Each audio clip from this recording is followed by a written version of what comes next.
Good morning, good afternoon, and good evening, wherever you are in the world.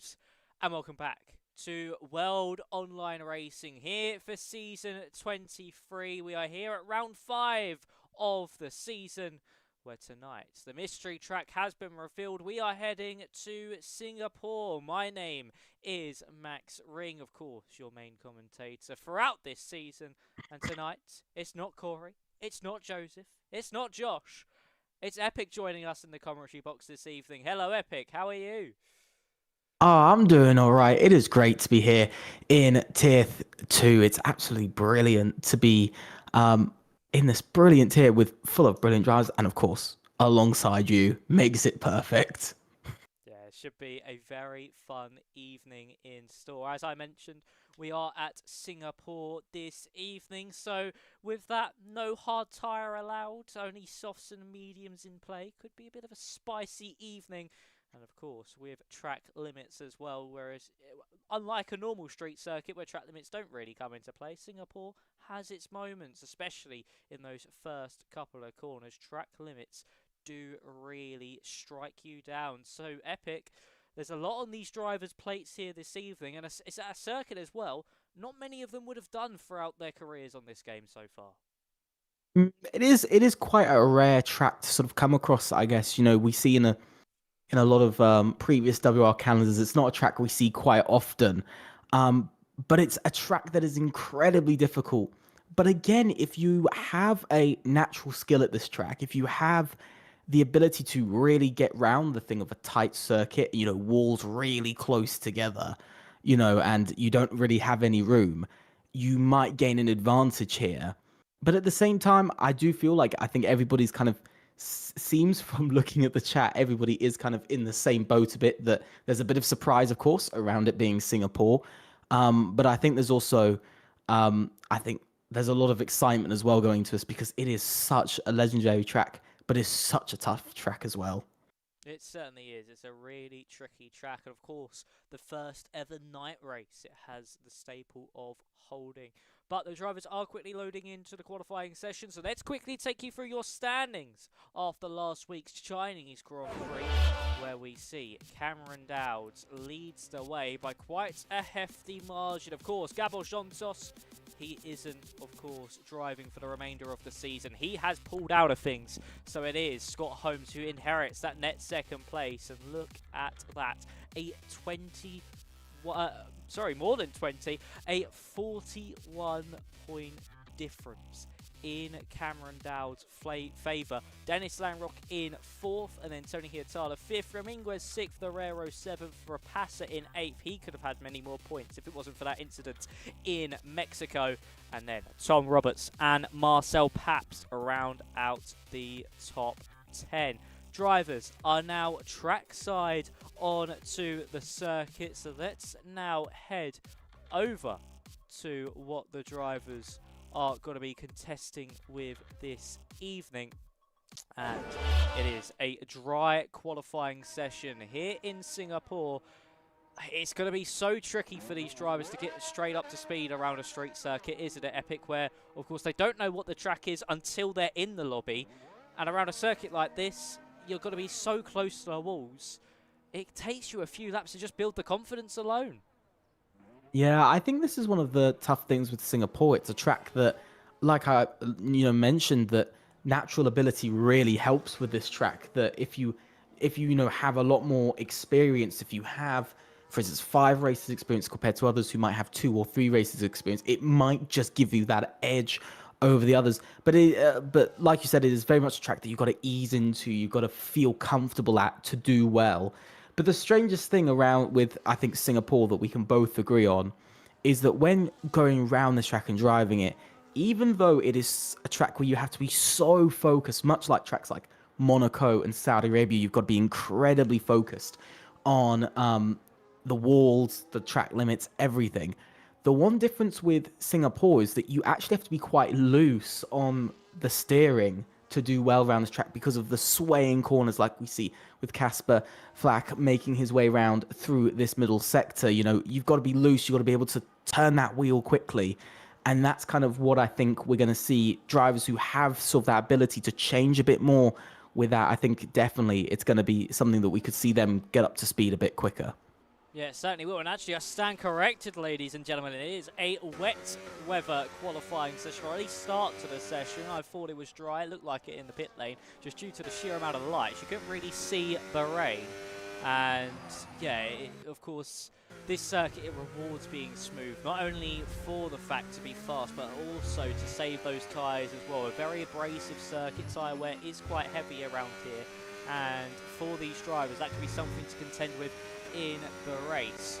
As we now head into our first flying lap here at Casper Flack. Of course, on the intermediates, you can do multiple runs on the same set of tyres, so they'll be burning fuel. They'll be quite heavy, put about 4 or 5 laps of fuel in the car, to then do a couple push laps on this tyre. So now makes his way through turn number 4. We'll go down Raffles Boulevard now and head his way up into turn 6. It's all going to be about this next braking zone at the 100-meter board. Get the car turned in the rear. The car just steps out ever so slightly. To think these drivers, it'll be difficult around this circuit in the dry with no practice. In the wet, it's a whole nother story.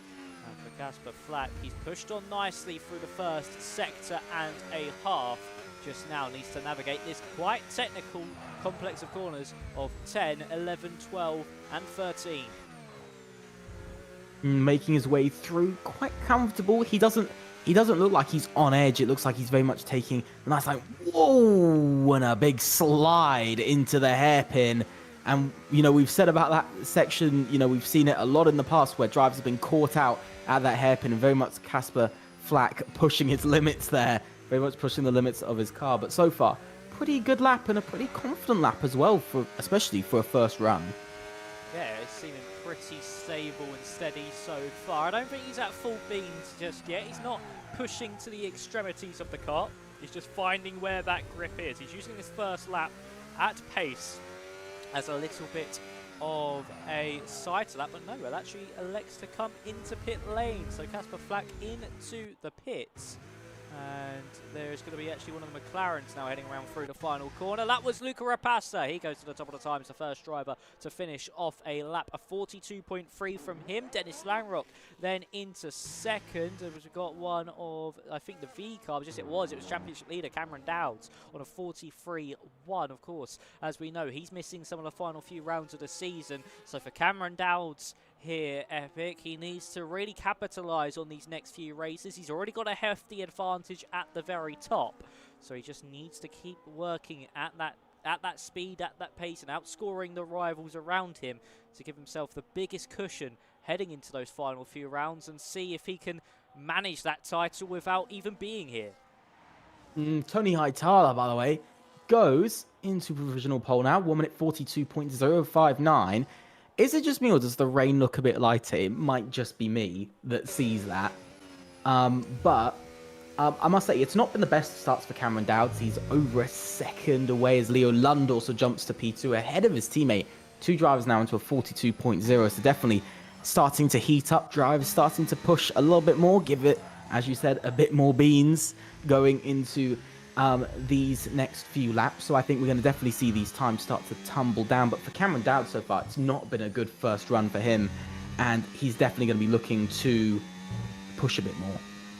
Yeah, certainly will. The Raro move himself up into 9th place, just in front of championship leader Cameron Dowd. That's Diaz into 9th, just displacing the Red Bull. Enzo Sabaton is pushing on a lap time as well. He's on a 13.3 at the moment. See what he can do throughout the remainder of this one. Yellow flag in the final sector. Looks like for a Kick Sauber, just keeping out of the way. I would say that is potentially Tamash Kokeni, who is just slowing down. Enzo Sabaton through the final couple of corners, and now into that very, very tricky final corner in these conditions. It's the rear of the car, just wants to step out of use to hit the power, and he sets the fastest lap of all, a 41.6. Time's going to be rapidly improving as this session draws on. The dry line will slowly come more and more into play as Tony Hietala's on the lap. He's not pushing on. Tom Roberts now sees himself up into second, of 41.9. It's not going to be over until the final laps, and that's why as well, Epic, in these conditions, you want to be the final one over the line come the end of qualifying.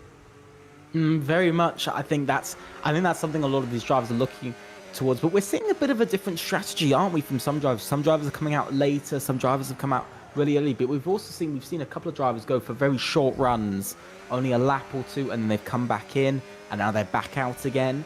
So I think we're seeing quite a big mix of sort of a bit of strategy here. I think some drivers are going, I just want to push right out, right out of the pit straight away. I want to get in the best lap I can because it might get worse.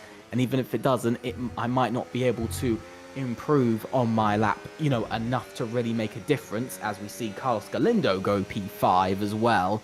But this is where it's a little bit of mind games, isn't it? Because to some degree, the drivers want to push all out and they want to do the best they can. But the other time, they just want to wait. They just have to sort of wait right until the end, be the last car to cross the line, as Luca Rapassa finds even more time, and a lot more time, I've got to say. 1 minute 40.7. That is a very strong lap times there as Dowds goes 3 tenths off Rapassa up into second place. Track really starting to improve. It's just that fact of you are pushing on early. You are going to get the best banker lap possible. As Baisner now goes to the very top. A 1 minute 40.6 with on board of his team at the moment, Tony Hietala, who's now coming through the final sector. Oh, a big wobble out of there. That's going to cost him some dear time on the run down to the final corner. What's it going to be for Tony? He led the session early on across the line, carries on leading the session, and that's a big advantage over his teammate. A 1 minute 40.6 from Baisner, a 1 minute 40.0 from of course, Tony Hietala. Leo Lund was up on his lap, but elects to come into pit lane. Potentially could have went double the times, but decided to abort that one. Tomasetto Elia now through the final corner. He's finding an improvement, goes up to 4th fastest. Shows how much time is in the lap. He was down in 14th, up into 4th straight away, just like that. So times coming in thick and fast. SD has come across the line. He's gone up into 6th. Is Sabaton pushing on? It does seem so. So what is the Mercedes driver going to do? Is Steg goes to 7th, and that's Casper Flack to 3rd. Very strong lap there from Casper Flack. He had a bit of a tough run sort of at the start of qualifying, didn't he? He had a few wobbles, a couple of moments, and he decided to come into the pits, but clearly the pace really showing with his car. He's really found his rhythm. I think we're seeing quite a few drivers, they're finding their rhythm now. And especially, I have to say, especially that sort of top 6 have definitely seemed to look comfortable, but especially it's just undeniable, especially Tony Hietala. He just seems to be, at the moment, in a bit of a league of his own. Yeah, he certainly is at the moment. He's a driver with the utmost confidence, with the utmost pace. Here comes Enzo Sabaton to the line. He now goes 2nd fastest, but only finds a 10th on Baisner. So it's brought that gap down ever so slightly to Hietala, but no one really able to get close enough just yet. Maybe just showing how good Tony is in these types of conditions as well, as we see him come into pit lane. A lot of drivers either coming into pit lane or just getting ready to start their next attempts. Tamas Kokeni is now going to be on a fast one as he now heads through that middle sector. And now through the left hand. Oh, a big wobble there as he heads over the Anderson Bridge into turn number 12. Slowly get back on the power as you unleash all the throttle down into the middle sector split. He's up by 1.6 seconds. This at the moment is tracking around about that front row of the grid. Could he find a little bit more though in the final sector? We have seen drivers find about 0.3 of a second in the final parts of the lap, so a 2-second improvement near on would see him onto that front row and bring that gap down to Hietala to 0.3. Langrock just misses out on pole position. He goes up onto the front row. Wilco Kenny joining more, displacing Bakar to 3rd. Here comes Tamash. He goes quickest of all. A 1 minute 39.7. But don't forget, since Tony's run, the track is rubbing in a lot more. The dry line has formed a lot better, but still a spectacular lap time there from the Kick Sauber as Tamash Kokeni goes to the top. Incredible lap there, but I've got to say, it's a lot drier. You could see that dry line. Whoa. I just rode on board with Kokeni, and there was a bit of a moment, looked like he went through a car, but a little bit of lag here and there. But I have to say, very strong lap, but you can see that dry line, can't you, on track. It's very clear now compared to the start of qualifying where it was, you know, we saw drivers still sliding around on the racing line. We're not seeing that so much. Aaron Ryman-Inges goes into P4, a 40.222, and a very solid lap there for himself. He's been a bit quiet so far in this session, but he's fighting his way back in there, but still quite far away. Oliver Knott also goes into a 1 minute 39, but it's a 0.8. He's not far behind Tomasz Kokeny, just over a tenth of a second, and it's still an incredibly just strong laps we're seeing from multiple drivers right now. I think even the drivers who've taken a little bit longer to get comfortable, as Claudio Diaz goes P5. I think, again, we're seeing the drivers who didn't get so comfortable with the track so early on now are comfortable, and they're really fighting back against that sort of where a few others. Oh my god, what a lap time that is. I cannot believe that. Yeah, Wojtek Steg. Oh, it's Oliver Knott nearly goes straight on into the wall there after Raffles Boulevard at turn 6. And yeah, for Wojtek Steg, that's a spectacular lap time there. But of course, as we know, the track is certainly improving these drivers. They have done multiple laps on some of their tyres. Now, as Tala was on an outlap, decides to come straight back into the pits. So surprised by that one, actually, that he's elected to come straight back in. As Leo Lund pushing on a lap, it certainly seems so, up by 2.3 seconds. This might now be a contender for top of the pile. Through the final corner we go now with Leo Lund. Is it enough to go to the top? Yes, it is. A 38.7. We go even faster. We're getting quicker. This rain is certainly lightening up. I don't think we're going to get to the slicks at any point at all. I think it's going to be a good idea to bring up that detail to see if anybody will go for a slick tyre run. Steg did his lap on 4 lap-old intermediates. You don't lose much time because the inters don't wear too much, but to be on that tyre for that long, to have that much fuel in the car as well here, Epic, to do that many laps, it shows that Steg really used his time wisely to embed himself into the circuit and potentially might just do the whole session on the same set of tyres. I mean, we've seen it, you know, the intermediates, they have incredible tyre wear. They last really long. We know that from any wet race you do on this game, you know, they last really long, same as the full wet tyres as well. They also last incredibly long. So being able to do multiple laps is something we've seen a lot more in recent seasons, but it's something that's really interesting there is that other drivers are setting these lap times maybe a few tenths behind Steg, but even from that, he's still beating them on more heavily worn tyres. I'd say, especially for qualifying laps, they'd be considered heavily worn, but he's been able to make it work. And I think it is very much just the process of he's just having to warm up, just get used to the track, get used to the tyres, get used to where the grip is, and it's worked out for him so far. It certainly has. It really has worked out well for Wojtek Steg. JSD is pushing on a lap time now. Let's see what we're going to see from JSD as he currently heads through the final corner. Oh, had to take a big lift through there, but still goes to the very top. A 1 minute 38.5 from the Ferrari. Of course, we're going to expect that to be beaten as drivers now come out on their outlaps, but crucially here, has SD filled up his car enough? Does he have enough for one more lap? Or is he going to be pushing on now? No, he's invalidated. He's going to save that battery and go again. He's going to be in that mid-pack for now. Sabaton has just started an attempt, so he's going to now get a lot of traffic on his travels. Alai aborted thanks to all the traffic as well. So it's all eyes to Enzo Sabaton. And how badly would he be affected by these cars on outlaps? This is going to be the key thing. The thing that he'll be hoping for is he doesn't catch these next couple of cars in front of him, specifically the McLaren, I believe that's an Alpine, and the Williams in front of him during the tight section coming up in this middle sector. That'd be the worst place to get caught out.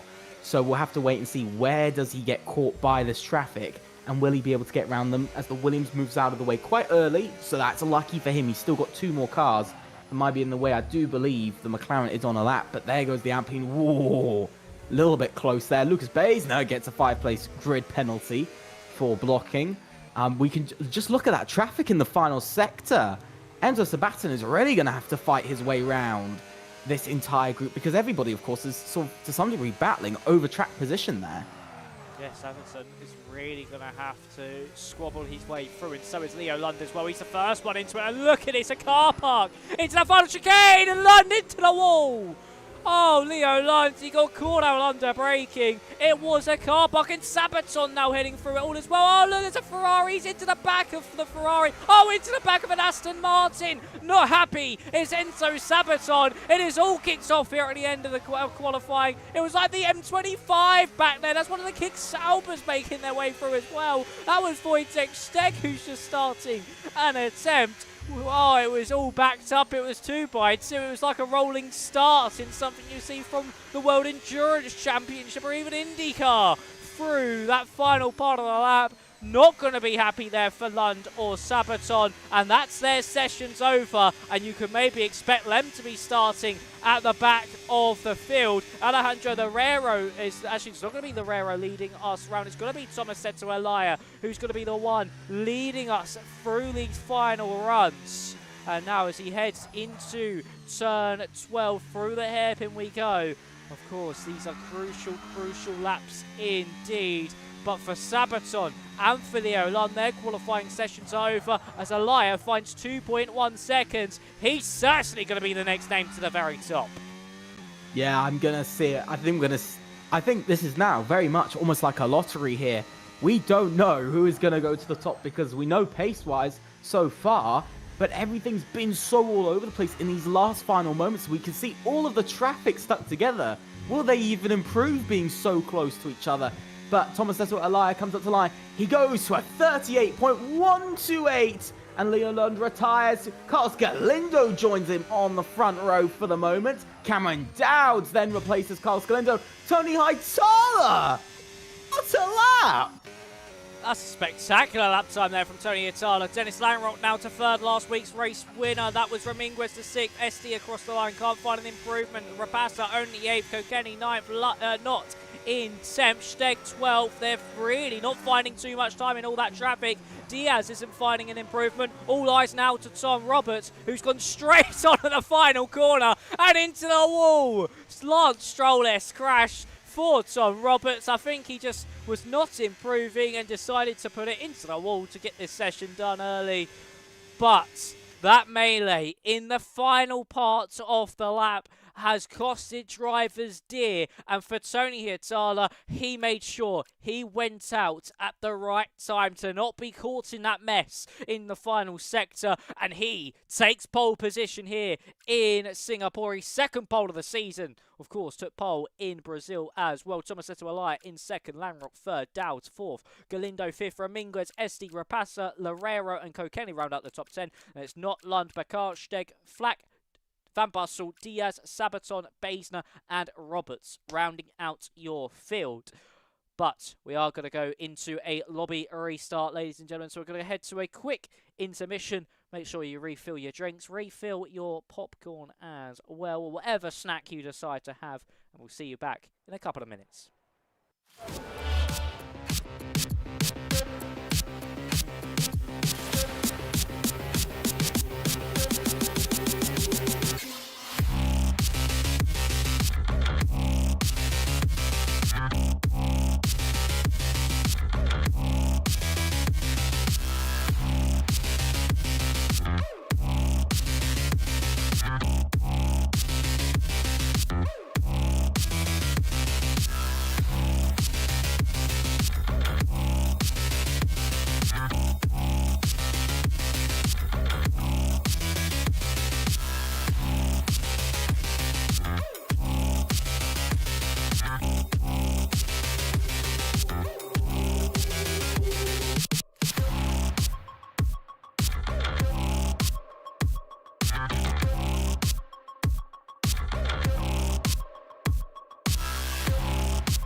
ladies and gentlemen, here to Marina Bay, where we've got a 4.940 kilometre circuit of 3.069 miles with a circuit with 19 turns. Yes, that's right, we are at the Marina Bay Street Circuit here in Singapore. And it should be a rather interesting evening ahead of us. Three DRS zones. What am I on about? One down the main straight, one between turns 5 and 7, and the next one between, of course, 13 and 14. This circuit does certainly deliver some great racing, and we should be in for quite a treat this evening. Isn't that right, Epic? Of course. We saw what happened there at the end of qualifying as we are now into the pit lane. Is the race going to be just as exciting? Oh, it is. And it's 5 red lights. And away we go here in WOR PC Tier 2. And it's a brilliant getaway from our pole sitter, Tony Hightower, into turn 1. And through this first section, he leads brilliantly. Thomas has Elia further back, getting a bit of an attack from Dennis Langrock, but ultimately Dennis Langrock is now under attack from Carlos Galindo. Down the inside goes Carlos Galindo, and he makes the move, but just slightly hitting the wall there. Cameron Dowds fighting for position as he tries to climb up the order to hold on to that championship lead. Now he makes his way down. Still, Tony Hightower leads away beautifully so far. Dennis Langrock not having the best of starts here already. And down to P5, battling with Cameron Dowds, though, still side by side. Dennis Langrock and Cameron Dowds going for it. Side by side still for so long. Chaos in the background. Around the outside, Cameron Dowds, he is going for it. He wants his position into the wall with Dennis Langrock. And he drops down another place and down to P6 for the Mercedes driver. And it has not been the best of starts for Dennis Langrock, but so far, very exciting start. Very good start indeed. Many drivers all over the road, and Langrock has certainly had a very poor start. As we're now looking at Ramirez versus Oliver Knotts. They're now going to be side by side, heading down into turn 15. It's going to be late on the brakes here from our Oliver Knotts as he goes to the inside of Ramirez. One on the medium, one on the soft, and it going to be the soft runner who comes out on top. He's going to go through the final corner. Ramirez goes in deep. It's the good old up and under, the good old switcheroo from Oliver Knotts through the final corner, and that's a spectacular way to end a frantic opening lap, an opening skirmish, as we see Tamas Kokeni versus Leo Lund. It's Kokeni who has to cede the position there as he's now side by side with Casper Flack on corner exit. Let's have a look at the tyres. The drivers are using the top 8 all on the softs. Ramirez, Ferrero, Kokeni, Claudio Diaz, Basner and Van Bussel on the mediums. Everybody else on that soft compounder tyres. We now see side by side. Further back, there's contact. It's Kokeni sent into a spin, and further up, it's Dowds versus Galindo. So one Aston Martin in the wars. The next one is going to potentially be losing a position. It's Dowds up into third. He passes Carlos Galindo. Cameron Dowds, he may not be able to execute it perfectly in qualifying, but when it comes to the race, it says Rapassa now to the inside of Carlos Galindo. They're side by side. Rapassa now nearly into the wall. Langrock says thank you very much. I'll do what you did to me on that previous tour, but Rapassa looking to the inside into 13. The McLaren just holds on to that P5 position, but for Cameron Dowds, he's quali pace maybe there or thereabouts, but in the race, he is certainly a man that can make some moves and can be a man on the mission, as he's now up into third place.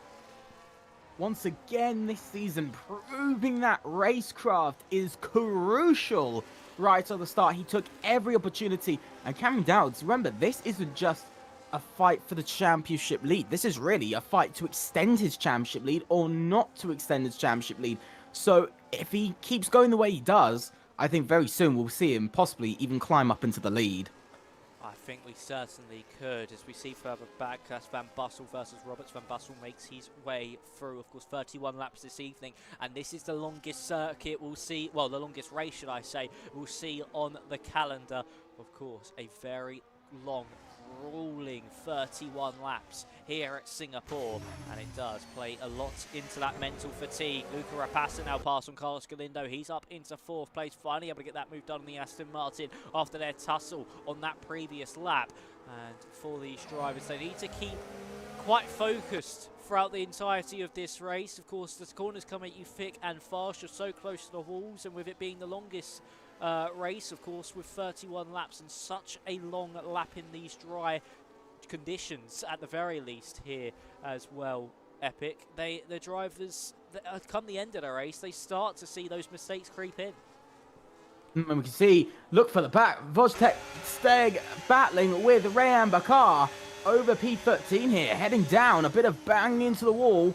Here's Sauber versus RB into the next corner, still side by side. Ooh, a bit of tyre tussling there, bit of tyre hooking indeed, and heading down the next straight. It is Steg who is able to hold on to, just staying in front, holding on to P13 for now, but that Sauber looks very much at risk. But yeah, as you were saying, it's one of these races where focus is really key. But with that, we see those mistakes towards the end of the race. But I think we're seeing a lot of mistakes even at the start because of just how difficult this track is. And especially being on the soft tyre as well, it's really an unknown on this circuit because every other league, you don't have to worry about not using the hard tyre. It's going to be just hard, medium, or even a two-stop all the way to the end. You don't use the soft. So for these drivers, they are heading into a real unknown in the strategy front, and they don't know how much each tyre will wear. So as we're heading now into turn number 6. That's late on the brakes there from Van Bussel onto Claudio Diaz, and he makes his way through. Or has he? Diaz now fighting back through 7. They're still side by side on corner exit as through turn 8 they go down to second gear, brings the car through. Nicely done there for Claudio Diaz, for Jerry Van Bussel to make his way up into 17th. Unfortunate there for Diaz, who drops down to 18th. And we'll now have Tom Roberts all over the back of him. Thanks to all this squabbling and the way they all have to congest into these corners as well. Since that spin here, Epic, Tamas Kokeni has found 2 seconds on the chasing pack in front of him. So even though you may fall out of the DRS or even just fall out of contention completely, if the field stays within a second of one another, because they congest so much, you don't really have to worry. I think I do feel bad for Tamash, though. He's really gotten unlucky there off for the race start. You know, it's the worst thing is Carlos Galindo, by the way. A couple of drivers pulling to the pits already. Oh, going for the undercut. That's SC picking up a 10-second time penalty for speeding in the pit lane. Oh my God, lots of drivers as well. Plenty of drivers picking up penalties there. I think there was actually one more as well just before that. Could that potentially have been Rapassa or Dowds? If that was Dowds, that would be crucial for East Championship Challenge, and the same as well for Rapassa. So as we now make our way down that pitch straight, we'll see once No, they it was hit just that JST exit. and Vojtech Steg, sorry. Oh, it was just those ST two. and Steg. I thought there was just one more picked up just before that, and that's my mistake. My apologies. Me too. I thought that too, so we're both in there together. Yes, so for Cameron Dowds and Rapassa, they now need to start to hustle, get this undercut into effect. They only did 4 laps on those softs. We could potentially even see a free stop here tonight, Epic. Very much. I'm thinking, that's what I was thinking when a lot of these drivers have gone to the soft tyres. Are we thinking soft, medium, soft? Is that sort of the belief around it, or is it soft, medium, medium? If they have 2 mediums, just by chance, I think this is going to be really the question swirling around for the drivers, and of course a lot of the drivers sort of looking at each other. What are they doing? Early stops from quite a few drivers here. Undercut, definitely possible. But I just want to point out something. We've got to look to our front 2 quickly of Tony Haitala and Tomasetto Alaya. And there goes Tony Haitala. He pulls into the pits. He feels it's time, but Tomasetto Alaya now takes the lead of the race. But we have to look to those front 2. They're really doing brilliant laps at the moment, especially on some worn soft tyres. They're quite far ahead of the pack. Yeah, they certainly are. So we'll see where, of course, Cameron Dowds and Rapassa come out in relation to Tony Haitala, who's now trundling down that pit lane. Have they got the undercut on to who was the race leader? Haitala has not come out of the pit lane just yet. You can see him there into the first corner. And of course, Dowds will carry so much more of an overspeed. Haitala on the inside. There could have been some contact there, but I think the Haas is just able to avoid that V-carb. But for Haitala, he now has to get a heat cycle into those tyres. Cameron Dowds has already done that. But he does have the DRS, which is going to be oh so crucial as we now head up into turn 7. It's going to be it here for Tony Haitala. To the outside he goes. It just will not be enough, but he goes for the up and under. Dowds runs steep. We're seeing this perfectly from Luca Rapassa. But for Cameron Dowds, he's able to stay ahead. Undercut complete there onto Tony Haitala. And for your championship leader, he'll be your net race leader. And a very good undercut there, but I've got to say it was cutting it fine for himself, as I think there's a bit of trouble towards the back of the grid. It's somebody who's had a bit of trouble. It's either Steg or Enzo Sabaton who's had a bit of an issue further back. But you know who hasn't had a good stop here? It's actually Dennis Langrock. He's not had a good stop, and he's very far behind Cameron Dowds and Tony Hightaler. Maybe he takes a bit of wing damage after hitting that wall after that opening lap with, of course, Cameron Dowds. Is our third driver to pick up a 10-second time penalty. Here comes Baisner onto Ryan Bakar. He's going to look to the inside and gets the move done quite nicely. Next on his list will be Leo Lund. The top two on this medium tyre strategy at the beginning have broken away. That, of course, being the Rero and Ramirez. Dowds picks up now the fastest lap of this race. We'll see Baisner look at the run. He gets out of turn 5. As easy as you like, DRS open will make his way up into P3. Can't really be any response there from Leo Lund. Sabaton retires. I think he was the driver who had a moment. Van Bussel now to the inside of Ryan Bakar. They squeeze each other as we now head into turn 8 and then into 9. It's going to be up into this left-hander who will come out on top. Multiple wheel bangs there between the pair as Bakar actually goes for the up and under. Look at Van Bussel squeeze and chop across that V-carb. Very aggressive racing there between the pair. Bakar, I don't think will be too happy with that, but Van Bussel nonetheless makes his way through and he's up into P5. Of course, the big question with that defense, was it one whole move, of course? That's going to be maybe the question that I think we're going to see Ryan Bakar argue. But from that, very strong from Jerry Van Bussel. He's really making the moves when he needs to, and he's caught up to Leo Lund as well. He's going to have the DRS. Are we going to see another opportunistic move from Jerry Van Bussel? Is he going to go for it? Yes, he moves to the right hand side. Down the inside, he goes on Leo Lund. He makes the corner as well, but it looks like he's had a bit of a messy mid-corner. But in the end, he's still able to hold on to the position. I've got to say, he is doing brilliant work on those medium tyres. Yeah, really is capitalising against the rest of this field. As we see in the background now, that's Roberts making his way through onto Ryan Bakar. He's up into 7th place. Bakar really started to fall backwards in this one. Langrock now sets the fastest lap of this race, so he's now going to try and hunt down those top few runners. He's hunted down JSD, who's been able to catch up to the back of Elia. Tomasetto will just be trying to claw that DRS range back on Luca Rapassa. That's Claudio Diaz now making his way through onto Leo Lund, and he is up into P5 now. Of course, we'll see how long these medium tyres can go on these front few drivers and see exactly how this all will play out for them. And this will give us a good understanding of how long the drivers behind who have just boxed onto those mediums can take their tyres. At the moment, they are behind Cameron Dowds, who's got a half a second lead over Tony Hietala, and they're slowly bringing that gap down to the traffic in front. I think by the time they need to hit those medium runners, most of them will come into pit lane here, Epic, but the ones that stay out longer could pay dividends on this battle for the net race lead. I agree with you there, but I've got to say, Cameron Dowds, absolutely, I've got to say, exquisite laps we're seeing from him.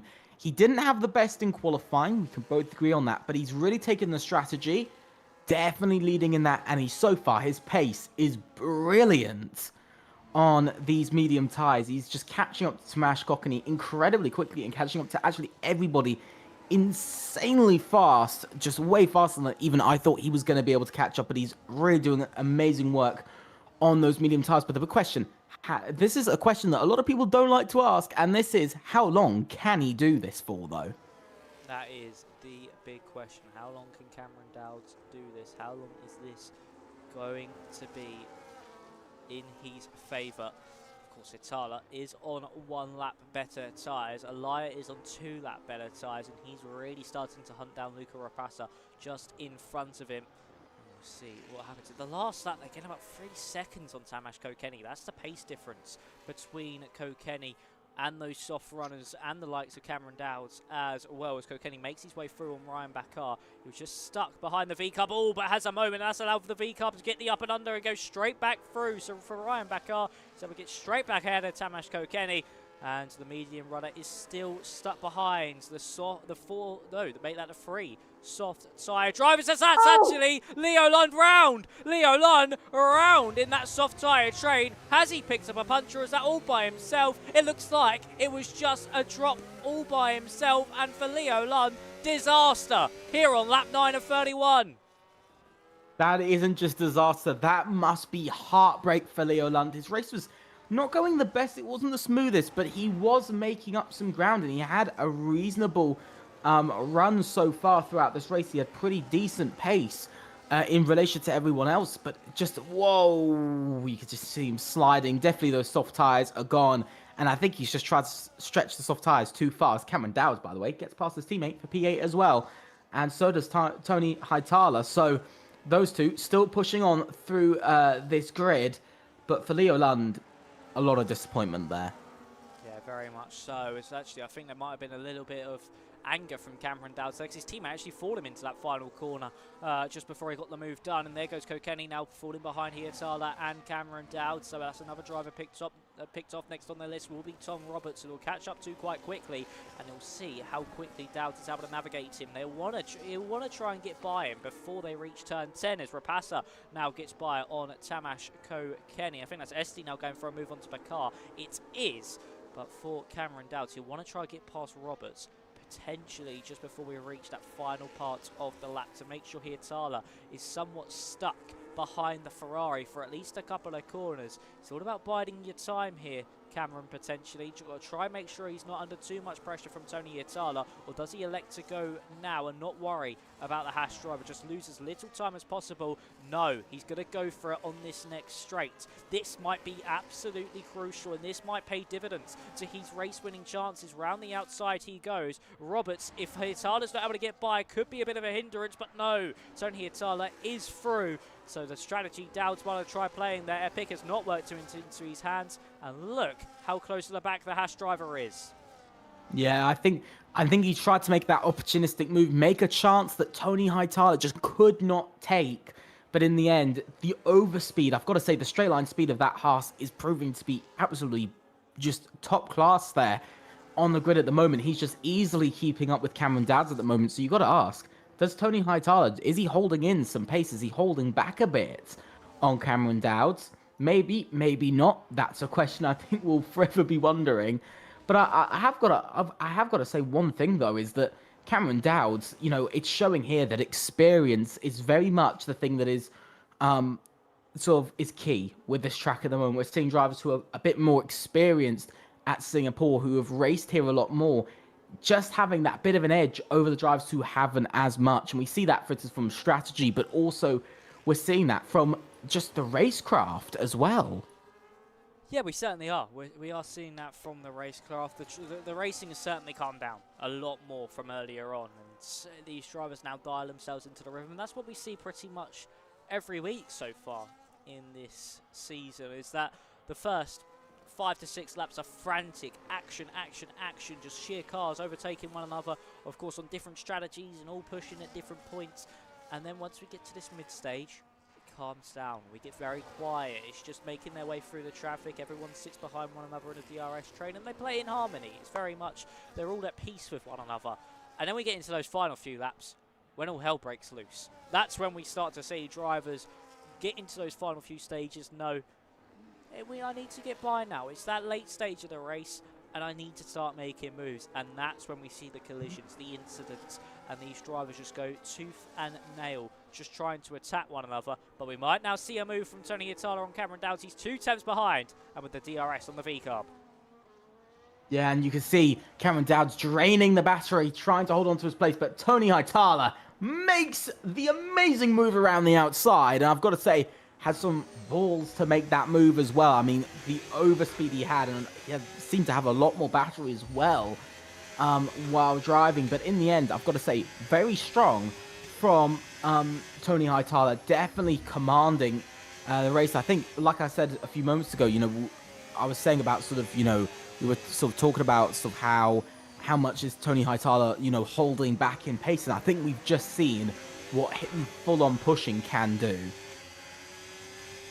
Yeah, it certainly is, as Hietala has really put his foot down. And maybe he knows this traffic that's coming up is exactly what he wants to navigate through. It's exactly what he needs to make sure is in between himself and Cameron Dowds over the next quarter of this stint. to them before he comes in, build up at least a 2-second gap to maybe even cover off the undercut from Cameron Dowds in a few laps time. Van Bussel into the pit lane now. Here Tala will surely try and get past Claudio Diaz down this main straight, and there we go. Look at the slingshot launch. He got off that final corner. For Cameron Dowds, he's going to be stuck behind Diaz for at least a couple of corners, and that's going to really affect the V-Carb's momentum, the V-Carb's pace through this first sector. And actually, Hitala might have just done Diaz a solid as well. Picked up the DRS, has the Alpine. It might just keep him in front for a little bit longer. So for Claudio Diaz, he might just play even more of a role in this battle for the race lead. Dowds not close enough into turn 7. Kokeni sets the fastest lap of this race. And for Cameron Dowds, he's now stuck behind Diaz as Hitala will try to push away. I think tyre wear is really starting to come to question, because Cameron Dowds, I mean, we saw his aggression earlier on when he was much earlier on his stint, and now he's just not as aggressive. We said about, you know, sort of as drivers start to think about their tyres more, start to think about the long run further than the short run. But here comes Cameron Dowds. I was thinking he was going to go for a move into the hairpin, but no, not wanting to risk it there.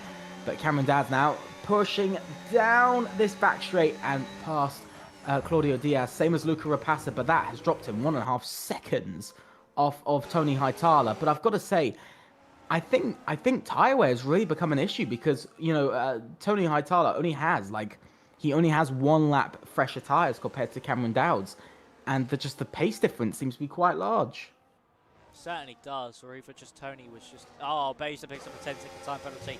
That can bring his strategy to an end, but it could just be the fact that Tony was just really conserving. He was just saving those tyres, he was just saving the pace, making sure his battery to then go for a push later on in the stick, until when he nearly needs to come into pit lane, which he's just done there, and he's timed it to absolute perfection. He's just completely run away at the front of this field.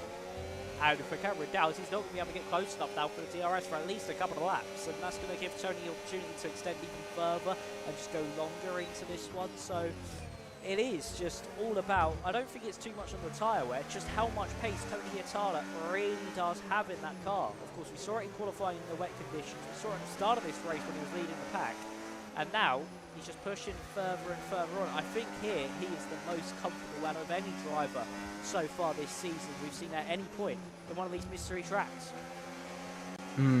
Of course, you know, mystery tracks always throw in the worries and the, you know, sort of, I guess, being anxious for what track it's going to be. Is it going to be a good track for you? Is it going to be a bad track for you? But like you said, he seemed comfortable from race to race, but that also seems quite similar for also, you know, we've seen it for quite a few drivers, but even though they felt comfortable, they've had unlucky results, or they have just still struggled for pace, and that is sort of, that's something you've really got to count in. But at the moment, Tony Hitala and Cameron Dowds, I've got to say, both of them putting on a race to, I think, a race of the season at the moment. Very much Cameron Dowds fighting his way back through the pack, and Tony Hitala really running away with the race at the moment. Look at that, 1.6 seconds behind now, and it's really starting to drop off the back of the Haas man, as we have reached that halfway stage now here in Singapore. And for Luca Rapassa, open up that DRS, he's behind Cameron Dowds. He's got Thomas to Elias, the company though, who'll try and follow him through and then put the pressure onto the McLaren. So we get the brakes into turn 7, lap 15 on 31. McLaren still in that net P3. Rapassa looking for another strong result here this evening. And for him, I think the best he's going to get is a second place, because Hitala is really stretching his legs out in front, as we see Baszler get past Casper Flack for 13th place. And then we've got a small battle starting to brew between the likes of Diaz, Esti and Langrock. But Thomas said to Elia, we're talking about Rapassa catching up to Dowds. It could be Elia who gets the move done first. We'll have to wait and see, but I think this is the cat and mouse game of it, isn't it? It's a bit like ping pong. You know, you have one lap that you hold back a little bit more just to get ready to push, you know, for the next lap and push against the driver in front, but the driver behind you has a different idea. You know, that's kind of what we're seeing quite a bit of. But the driver I'm really worried about in all of this is very much Cameron Dowds, because if he makes a mistake, if he gets anything wrong at this point, he won't only just drop more time to Tony Hitala, he's also going to find himself at a massive risk of being overtaken by Luca Rapassa and Tomasetto Elia just behind him. But I've got to say, I think while that is a bit of almost a curse, the drivers he's got behind him, it could also be a massive gift for him if these two get battling and start fighting throughout the lap. If they start fighting and Cameron Dowd is able to pull away, he might find himself in sort of a bit of a middle of nowhere, but in safety at least. Yeah, certainly will be, and I think that's the best position you can see yourself in if a driver in front of you is just too fast. But he's become somewhat stabilised for Cameron Dowds over the course of his previous lap. Him and Tony Hietala, that gap's now only 1.7 seconds. He wasn't able to find too much time on that previous lap, was Tony. As we see Diaz versus Esti now going further forward. Esti has been able to make his way up into that 8th place now and get past Claudio Diaz, who of course started on that medium compounder tyre and is now starting to drop like a stone. Lucas Baisner has got past Oliver Knott for 12th place as well, as the Haas driver makes his way closer to the top 10, but with a 10-second time penalty, it could cost him dear near the end of this one. There's a 10-second gap nearly to Carlos Galindo in front of Wojtek Steg. Yes, Galindo's actually battling away with Claudio Diaz now, might get that move done. Now heading down this next straight, he's going to open up that DRS. So is the Alpine, but surely under braking, not even under braking. Galindo sees himself through. Diaz lets the Aston Martin ahead. Doesn't want to lose too much time. And as we make our way through that final corner, Galindo up into 9th, but that'll be a net P8 once SD serves his 10-second time penalty.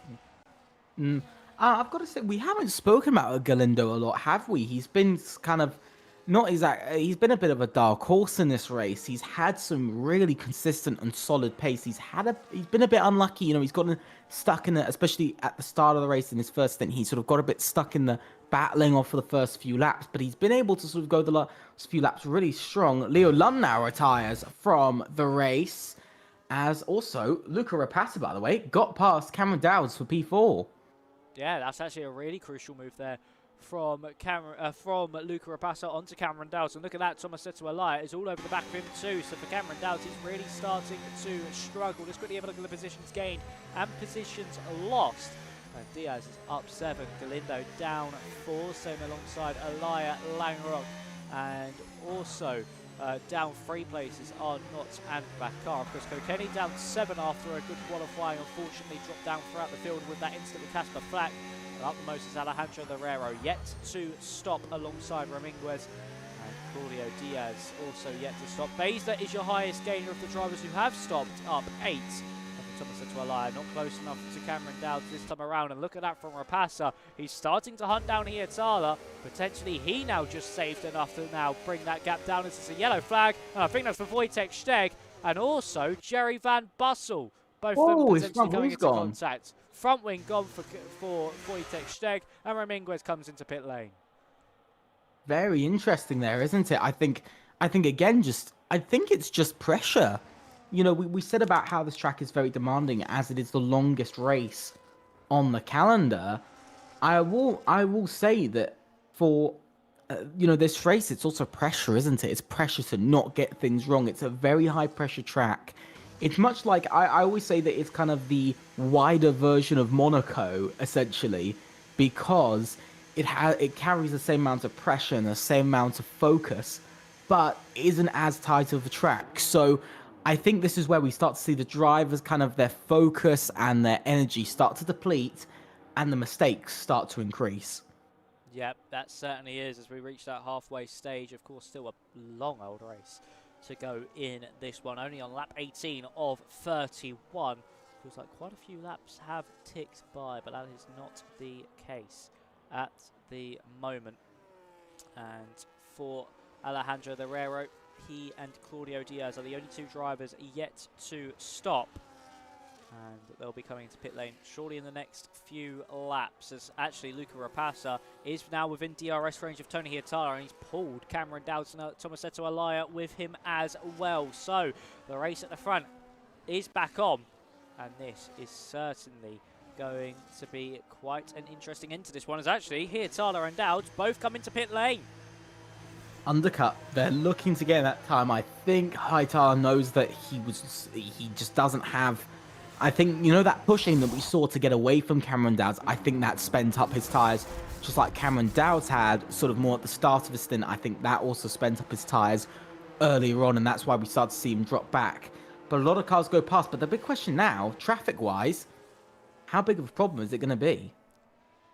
That certainly is the question, as Roberts will get past Dowds. He separates the pair. Roberts might still even be able to get past Tony Hietala here as well. Of course, he has the right to fight for position. He don't have to just back out of the way. He can still carry on and push further forward, but I don't think he's going to be close enough to Tony Hietala to go for a move. We see a swap between the two Williams cars as Van Bussel is able to get ahead of Oliver. Not Raminguez is now ahead of Casper Flack as well, as he's just come out of pit lane and is now starting to push further forwards, and he's now up into that top 10. Of course, all the drivers so far with a penalty, all for speeding in the pit lane, so they'll all need to serve that on their second stops. But what about Rapasa and Elia? Do they come into pit lane yet, or do they stay out even longer? The Rero has done 19 laps on those mediums, so he's done a very strong stint so far. And is he going to carry on even longer? Yes, he is. But we do see Rapasa and Elia into pit lane. They react to Hietala and Dowds. Can I just say, I think Aaron Rymaninguez has just done a big brain strategy, because he's only on one lap all tyres and he's far ahead of the others as he's battling side by side with Jerry Van Bussel into the final corner. Jerry Van Bussel, whoa! Jerry Van Bussel spun round off of the final corner. It's the second time we've seen an incident there. But Aaron Rymaninguez, I was about to say, he's on fresh tyres and far ahead of Tony Hietala and Cameron Dowds. But crucially as well, don't forget he started on the medium tyres here, Epic, so we'll have to carry on and do another pit stop. That's the only issue that Raminguez has, is the fact he's going to have to come in again, whereas these guys can go all the way to the end of the race. But he could be a dark horse come the end of this one. He could be someone with a lot of momentum at the end of the race, because he'll go into a set of the softs and be pushing flat out until the end. We'll see that pace difference between the two sets of tyres. He's got a not too healthy advantage over here, Tala. He's got a 1 second gap to Oliver Knott, and then it's just that train behind the Williams car between him and Tony Hietala. So for Raminguez here, it certainly could just be where he can get to at the end of the race. Even if it is a podium, that will still be a good result. As Hietala, all of the back of Flack, makes his way to the inside as we head into 13, and he'll get the move done on corner exit. Dowds will need to follow him through this train if he wants to stay within contention of this race victory. Rapasa and Elia came out behind Dennis Langrock, who did a brilliant undercut there, and also Tom Roberts, as there's Rapasa making his way through in the Ferrari. But now last week's race winner Langrock also comes into play for a potential race victory come the end of this one. Rapasa's not gotten away well, has he, with these pit stops? With all these stops, he's actually come out quite badly, because he's quite far behind Cameron Dowds and Hietala here. So he's kind of found himself in, I think we can agree, a bit of no man's land. A little bit, yeah. Of course, he's still got the drivers around him fighting within full position, but when it comes to, of course, the drivers themselves, that's Hietala and Dowds trying to get past 3 cars at one moment. Hietala passed now on both Knott and Bekar, and Dowds might even look for a lunge into turn 7, but no, Bekar and Knott are still side by side fighting their way through. Bekar forces the Williams driver out wide, and they'll swoop around the outside, and he moves himself up into P6, but that would have been so scary for both Dowds and Hietala to make their way through that chaos. But they're now steadily through, and next on the list will be Raminguez, as Rapasa now past Casper Flack, and he's now going to try to scoot all the way around the outside of Oliver Knott, not able to make his way through. But yeah, for Rapasa, he's got to try and hustle and work this one, as he's now to the inside of the Williams driver up into 7th. He'll go, and surely he'll get past Bekar into either 14 or into 16. He's got to look for it into the inside now, gets through. He's got some lovely cars in between himself and Dennis Langrock. But the big question here is, can he catch up to Dowds and Hietala? That is the big question. And at the moment, I don't think so, as Loureiro comes into the pits finally in this race. We've got to applaud the stint he has done on those medium tyres. Unbelievable stint that he's done. But for Luca Rapasa here, I think it's a bit worrying, because he's got no DRS. He's over 2 seconds behind Hietala and Dowds. Is he going to catch, or is he going to fall behind? This is the real question, especially with DRS. It certainly is the real question. It's going to be extremely difficult for these drivers now to catch up to Hirtala and Dowds with such little time to go. Diaz and Lerero both coming for a sell on the soft. Same with Van Bussel, as we see there to the outside on Ryan Beckar was not only Langrock but Thomas Malaya as well, as they make their way up into P6 and 7.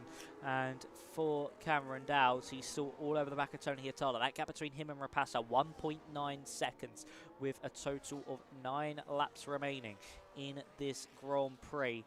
And it's going to be all about if Rapasa can gain with Hirtala and Dowd slowing each other up, and can these medium tyres hold on for the Haas and the V-Carb. It's just all a matter of what if. Lerero on that one-stop strategy. We'll see what he can do come the end of the race, but he has fallen quite some way behind these drivers. How well will his softs hold up come the end of this one? But at that moment, it is Dowd versus Hirtala, with Rapasa trying to hunt them down. I think I think definitely Luca Rapasa, he needs to really use these next about 7 laps. Really needs to use them now. About the next 7 to 8 laps, he really needs to use them to catch up. Hopefully, I think really his cutoff will be about lap 28 to catch up. I think lap 28, 29, because I think past that, I think we'll see Hirtala and Dowd start to push again. Yeah, definitely.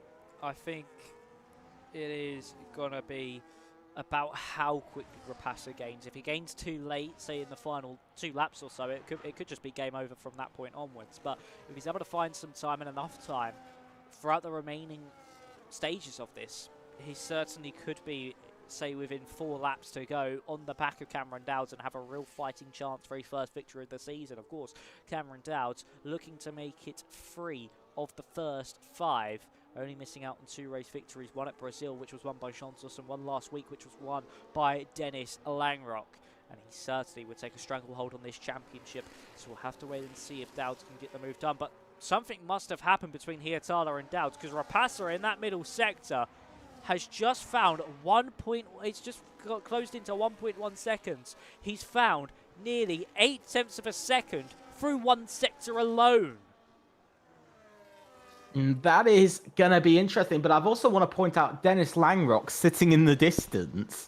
You said about him winning, of course, last week in China. He's here, and he might not be fully up to pace, but I've got to say, if any mistakes happen in front, he could easily join this top, sort of realistically, this top 3 quite easily. But remember, it's still all to play for, because there's still enough laps to make mistakes. There's still enough laps to lose focus, and there's still enough laps for somebody to catch up. Yeah, there certainly is. We don't know what is going to happen at the end of this one. So Langrock is now the next one to try and catch his yellow flag in the 3rd sector. I think that's for Jerry Van Bussel, who has made a mistake somehow under braking into, of course, into the final couple of corners, having a massive drift out the final chicane. If this was a drift competition, definitely going to be winning on that front is Van Bussel. But Langrock and Elia are now going to try and catch up to Dowd, Hirtala and Rapasa. Van Bussel retires. He's our 3rd retirement of the evening. And here we are then for Luca Rapasa. He's all over the back of Cameron Dowd. That gap is around about 0.7 of a second. Just how quickly does he try and get past the V-Carb, or does he bide his time for a little bit later on when the 2 in front's tyres start to hit that cliff, and he has the opportunity to push on? Carlos Galindo, by the way, getting past Ryan Beckar for P8. Carlos Galindo is on a bit of a charge at the moment, same as Alejandro Lerero, who's also making his way through the pack. But I've got to say, both these drivers doing quite well, especially Carlos Galindo. He's slowly been fighting his way back up through the pack, but he was down in about P12 only a few laps ago, so he's definitely fought his way back up. Tom Roberts as well, getting past Oliver Knott for P11. So just on the edge of the point, so close yet so far, but can he catch Ryan Beckar by the end of the race? That is something that very much I think will be on Tom Roberts' mind. But we've got to look to one person. I just want to say one person we haven't sort of, I think, fully looked at, and sort of it's been a bit of a disappointing day for this person, and it's a disappointing sort of day to some degree for, I guess, championship-wise, and that is Aaron Ryan Meninguez. He's had the pace, he's done well, but he's still got another stop. Yeah, it certainly does. It's going to be just about how Raminguez now plays the final parts of this race. And of course, for him, his battle is now really just to try and score some points, I feel like, at this one. So he's just going to try and push on, score as many points as possible. It's Esti and also Claudio Diaz now squabble over 14th place. Round the outside goes JSD. He's going to be able to pull this one off. It'll be the outside again for turn 10, and Diaz just backs out of it. Allows him through. He's up into that 13th spot. This JSD, of course, had a 10-second time penalty. Did the Ferrari, and he could have been such a better position by now.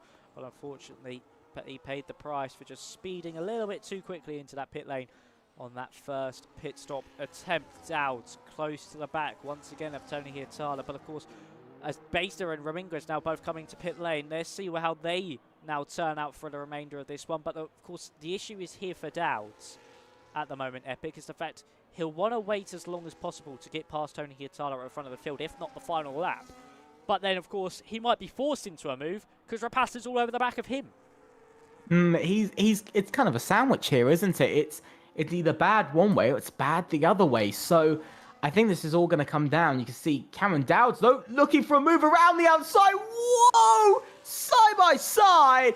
Tony Hietala and Cameron Dowds, we've been waiting for this battle for quite a while, and we are seeing it still side by side as they make their way through the middle sector. Lucas Basley gets a massive penalty, 10-second time penalty, as Tony Hietala holds on to the lead for now. Cameron Dowds making another sneaky look to the inside, but he sides against it. Let's see, hairpin. Are we going to see a move? Again, you know what we saw in the first stint with Cameron Dowds having some sliding? We're starting to see that again. I've just seen that as he's made it come through a few of the exits on this lap. He's been sliding a little bit. So let's see, down the next straight. He's gotten quite deep into that corner, though. Almost ramming into the back of Tony Hietala. Now down this back straight. Look at this. Look at Rapasta. Look at this move. The opportunistic move. One mistake from Cameron Dowds. And Luca Rapasa says, thank you very much, and takes P2.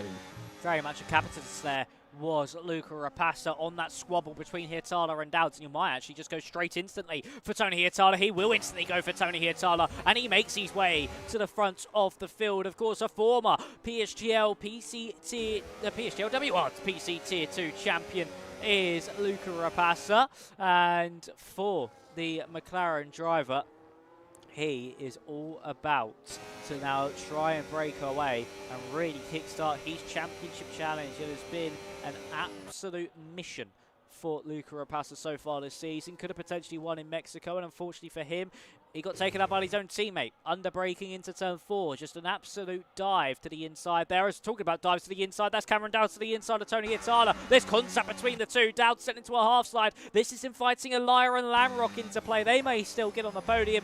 I think for Cameron Dowds here, Epic, he needs to calm down ever so slightly and just focus on getting past Hietala cleanly, as Rapasa is shooting off up the road. He just needs to stay within DRS. No, I think Cameron Dowds, I think he's getting worried that if he leaves it any later, he's not going to be able to get past Tony Hietala, but he's got to think about the long game.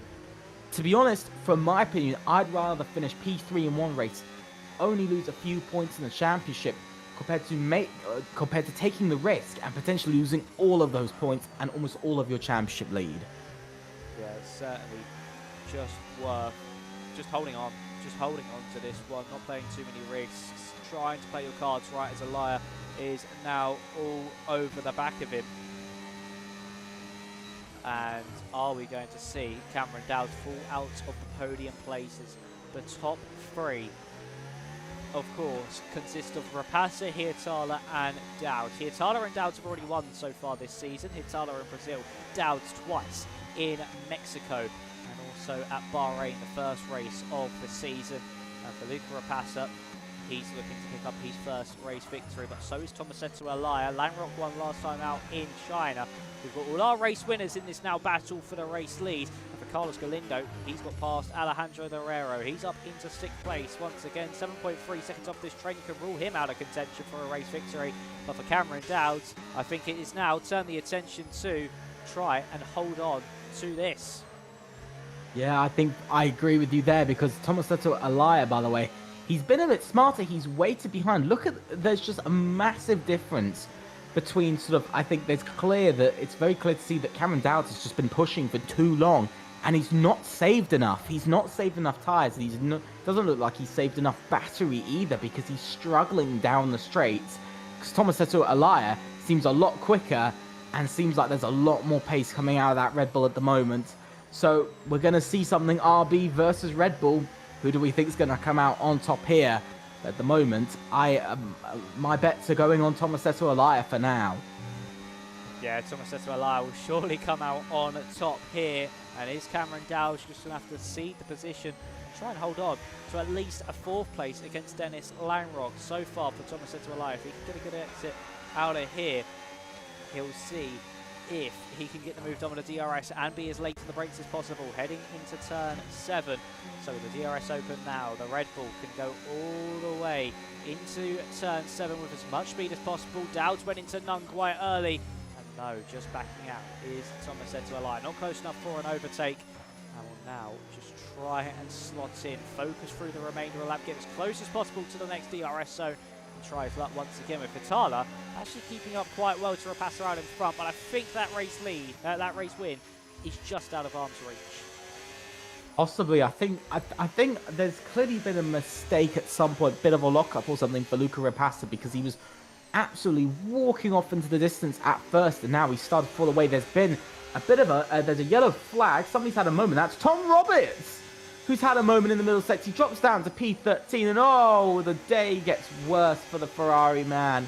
It wasn't the best, and now it just seems to get worse for him as this race goes on, especially so close to the end. But still, at least you could say he finished the race at this moment, and it was just a bit unlucky there. It looks like it's very much been a spin just on his own, just from the first look at it. But bit of disappointment there for Ferrari. Oh yeah, unfortunately there for Roberts, was driving such a good race, did so well on the strategy. Unfortunately, it's just not gone his way. Of course, he started last. It would have been a top 10 finish. And that spin has ruled him out of any points being scored, you would think. But at least could potentially even finish 12th with Basner having that 10-second time penalty. And now, for Tony Hitala, he's back within DRS range and is looking to close back into Luca Rapasa, heading into turn 7. Of course, we're on the penultimate lap of this evening. And for Cameron Dowd, he's been able to wiggle out of Tomasetto Elia's grasp. Elia has dropped back ever so slightly. That gap now 0.8 of a second. So has he just weathered the storm to pick up another podium this evening? And for Cameron Dowd, that would make it, of course, 4 podiums out of the first 5 races and keep a 100% point scoring streak alive.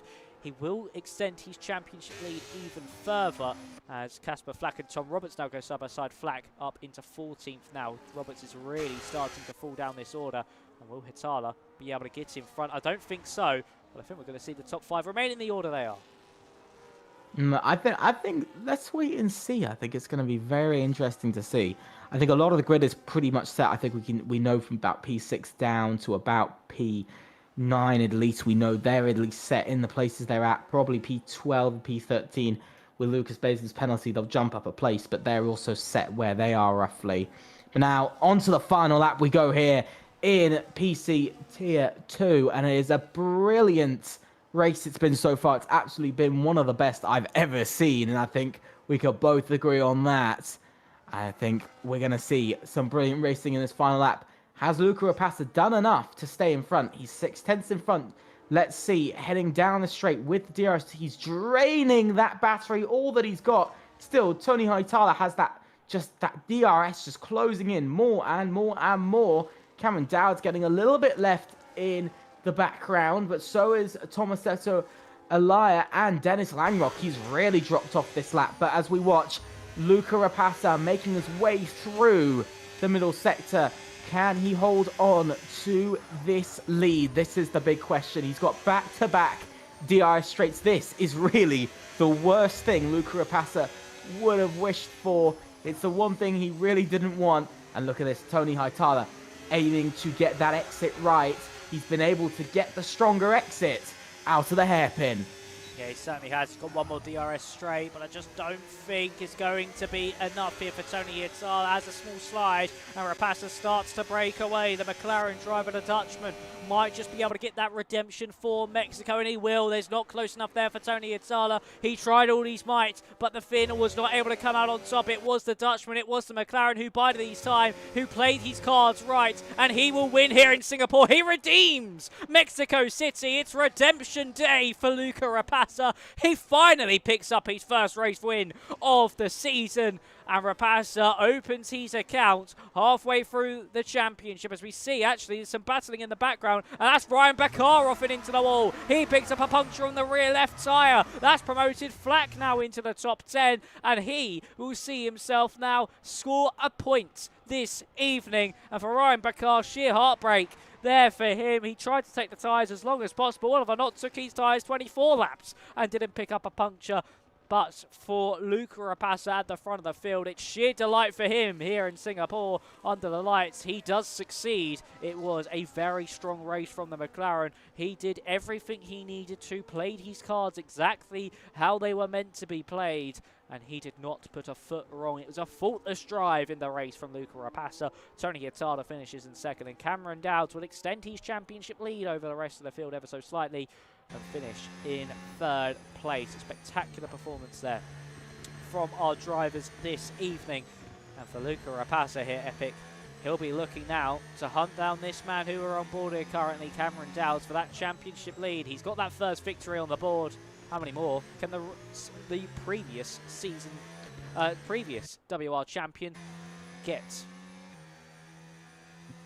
I don't know. I think this is going to be a bit of a waiting game to the rest of the season. Of course, we've still got the second half to go, so I think it's very interesting to see. But I've got to say, especially all those top three, absolutely flawless drive. From actually, I'd say probably even all the top five, just in a league of their own. I think really just ahead of everyone else. And I think pace-wise, I think especially Luca Rapasa and Tony Hietala today, I think very much proved that the pace was with both them at best. But still, I think everybody in that top five should definitely, no matter where you are in the top five, definitely be proud. Incredibly close grid. We saw in qualifying it was incredibly close and it was very messy. But in the race, it's very much proven that, you know, that focus, that stamina through the race, that is really what kept the top five far ahead of the rest. Certainly was. He was just so strong throughout that one. And Rapasa takes the victory from 8th on the grid. It was expertly executed from the previous champion as Rapasa, Hietala, Dowds round out your top three. It was Elia who finished in 4th, a solid drive from Tomasetto, and Dennis Lamrock in 5th. A good result to back up his previous race victory. Galindo, Larrero and Ramirez make it a Spanish 6, 7 and 8, before Esti in 9th and Flack rounds out your top 10. A sandwich of Dutch drivers rounding out your point scorers. Then it's Diaz, Kokeni, Roberts, Knott, Basner and Bakar who round out your finishers, followed by Wojtek Steg, Jerry Van Bussel, Leah Lund and Enzo Sabaton rounding out your order for this evening. But as we head back to me and Epic, we're going to go over to some interviews, shall we now, Epic? Of course, we've got Dowds and Rapasa waiting in the interview room. I don't think we're going to get Tony Hietala, so shall we head over and see what the man from third place has to say? Yeah. Right then, let's drag Cameron Dowds into the call. Hello, Cameron. Can you hear us? Yep. Well, first of all, congratulations on another podium this season. As you know, of course, being the championship leader, you take your 4th podium out of 5. Just talk us through that one. How did things go for yourself? Yeah, I mean, qualifying was lucky, to be honest. It was pretty per lap, to be honest. I think I was very fortunate to be where I was, to be starting 4th. And then, yeah, the race was not a disaster, but I think, yeah, I was on a pretty bad setup, I think. And I also, a pretty bad setup mixed with just not really being good at Singapore just made for pretty awful pace, to be honest. On that first stint on the softs, I was getting gapped. I was finding it pretty hard to stay in. And then I think on the medium stints I was a little bit happier, but on that last stint I stayed with Tony for the first couple laps, but I mean after Luke I got past, I was constantly on low battery trying to stay with them. So I'm honestly really happy with P3 to be honest, because I don't think I really had the pace for P3 to be honest. Yeah, fair enough. It was a very, very strong drive from yourself, and of course, Thomas Seto Elliott was all over the back of you into those final few laps. Of course, you were able to wiggle him off by lap 30, but was it just a case of try and hang on for dear life for this podium once he was all over the back of you? Was you expecting him to get by?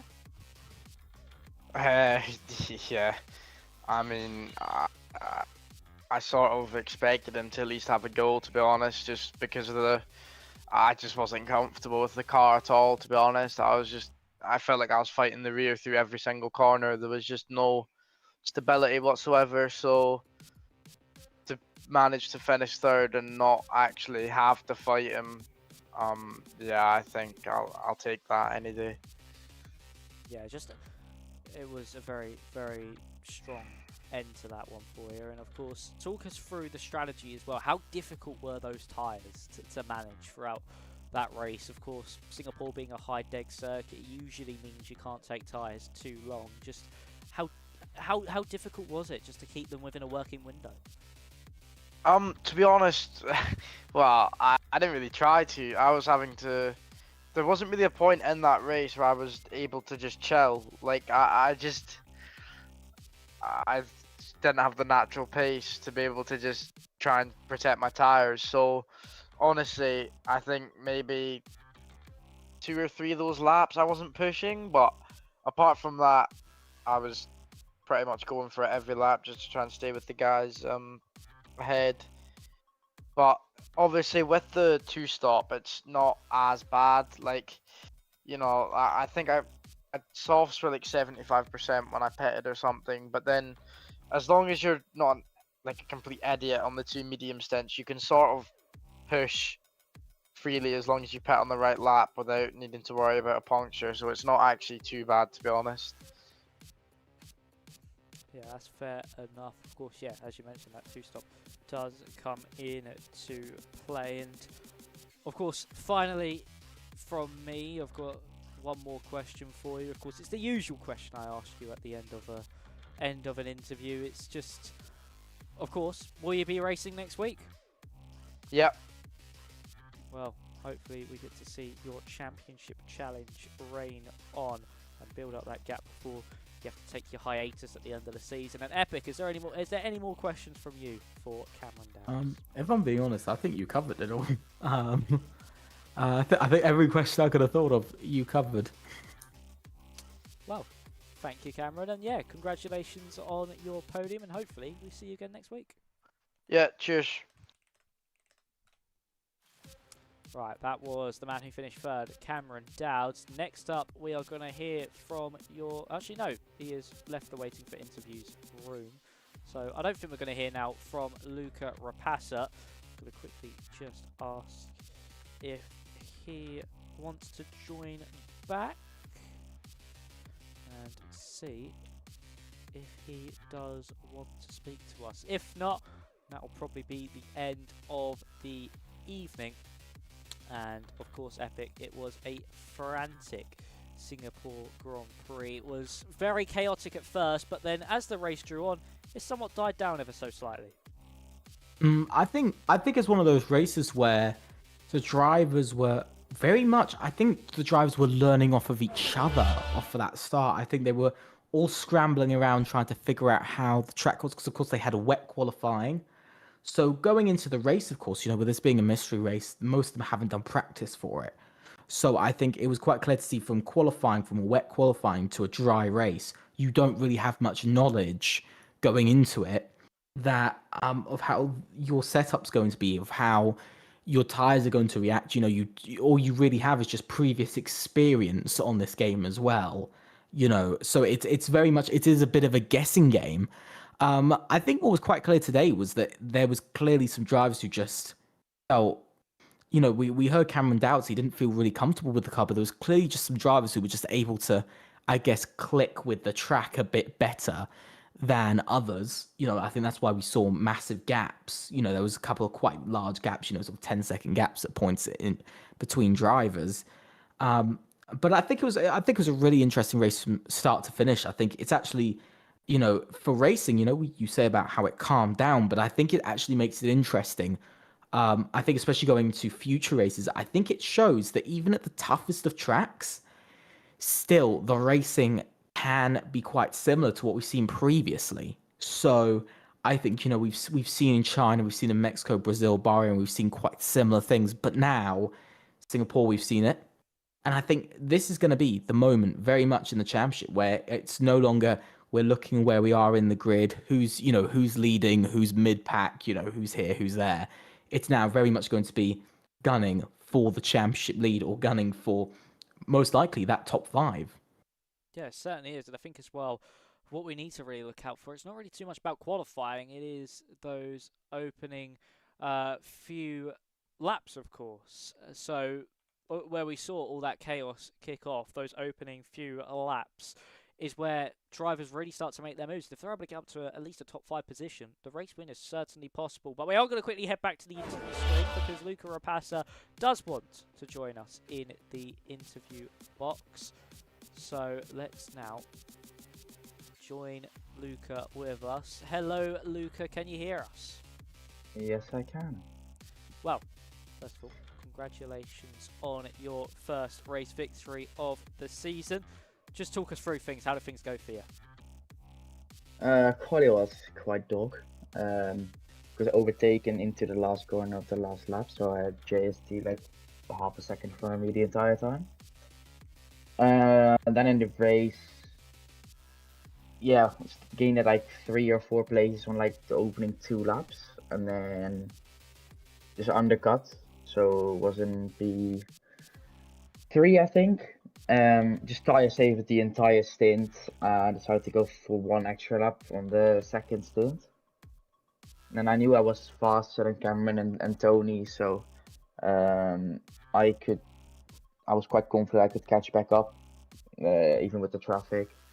And then I was able to overtake Tony because I think he and Cameron were fighting and both didn't have any battery.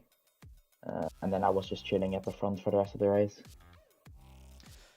Yeah, certainly was just chilling at the front of the rest of the race. Of course, you went that 1 lap longer. Did that pay dividends in that final stint with the tyre wear to stay out for that extra lap and just give you that extra momentum and that extra pace over Tony, where he had to save that little bit more? Yeah, I think it might have, yeah, because the tyre wear, of course, which you only can use the soft to medium, is quite high. I think it's like 6%. Something like that. I had less tire wear than him, it doesn't seem like much, but there's definitely a difference in grip. So I think that helped as well. Yeah, it certainly looked like it did. And of course, you missed out on that potential race victory in Mexico. I don't really want to remind you, but of course that happened. Just how good does it feel to get redemption for that now here in round 5?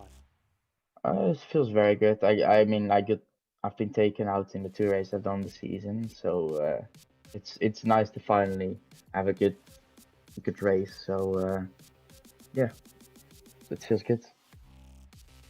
Certainly bet it does, and of course, in qualifying as well, we just saw a massive car park at the end of quali, just before everybody started their laps. Just were you involved in all of that? I think you were. I think you were at some point in that queue. Just how much of a mess was it at the back there, and how difficult was it to set a lap? It was crazy because everyone's trying to go as late as they can, but everyone's trying to get a clean spot as well. So I thought I'd finally found like a good spot. I was literally going almost between the chicane and the last corner. I was going full throttle to get speed up, but I had JST flying through behind me. And he went deep in the final corner, so I had to slow down again. And I was 2 tenths down before I was in turn 1. So it was a mess. Yeah, it certainly did. It certainly was, and it just all kicked off near the end, and it ruined quite a few people's lapses, and as you mentioned yourselves as well. And of course, now you've got that race victory under your belt. What's the goal for the rest of the season? Is it try to hunt down Cameron at the top and take that championship away from him? That is the goal, yes. He's got a big gap, so I see what I can do, but yeah, that's the plan. Well, you do have the advantage of him missing either 2 or 3 rounds at the end of the season for you to play with. But I'll quickly end my own questions off before I pass you over to Epic if he has any. Will you be racing next week? Yeah, I will. I will be racing. I should be racing every race this season, so yeah, that's looks good for me right now. Oh yes, that certainly does bode well in that championship fight. But yeah, congratulations on your race victory. And Epic, do you have any questions for Luca? Yeah, I do have one. In the grid, do you feel at the moment sort of confident where you are? Because of course, we can all agree it's very close at that front sort of side of the grid, and sort of even in that mid pack. Do you feel like very much is it going to be peak position that's going to be sort of best for you, or is it going to be consistency?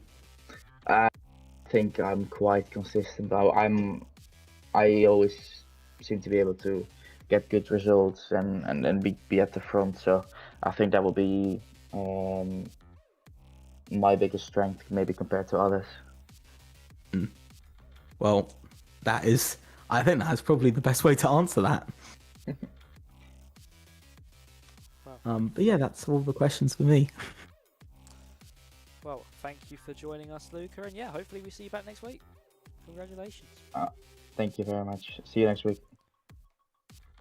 See you next week. Rate the confidence on that exit actually from Luca Rapasa saying see you next week. Not potentially. He's kind of putting himself there. Epic is saying, yeah, I'm going to be back on the podium. I don't see myself at anywhere else.